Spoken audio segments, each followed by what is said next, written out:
நீங்க வந்துருவீங்கங்கிற நம்பிக்கையில எவ்வளவு ஏற்பாடெல்லாம் பண்ணிருக்காங்க பாத்தீங்களா?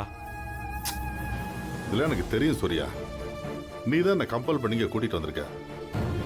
இப்போ வரைக்கும் என் மனசுக்குள்ள நந்தினி பத்தின பயம் இருந்துகிட்டு தாண்டா இருக்கு. டாட், உங்க வைஃப் இருக்காங்களே, அவங்க சாதாரண ஆள் கிடையாது. அவங்க நினைக்கிறத சாதிக்கிறதுக்காக எந்த டிராமா வேணாலும் போடுவாங்க. அக்கா, எனக்கு பயமா இருக்குக்கா.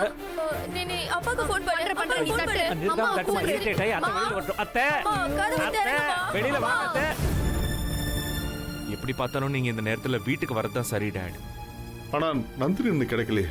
டாட், அவளை நான் பாத்துக்கிறேன். சில ஏற்பாடெல்லாம் பண்ணி நான் அவளை தேடி போயிடுவேன். நீங்க இப்ப போய் தாய் குலத்தோட ஆசையை நிறைவேற்றி வைங்க. டேய், நந்தினி எப்படியும் கண்டுபிடிச்சிருவல்ல. டாடி, நீங்க நந்தினிய மருமகளா பாக்குறீங்க, ஆனா தாய்க்குலம் எதிரியா பாக்குறாங்க. ஆனா எனக்கு அவ என் வைஃப் டாடி. நான் அவளை விட்டுருவேனா?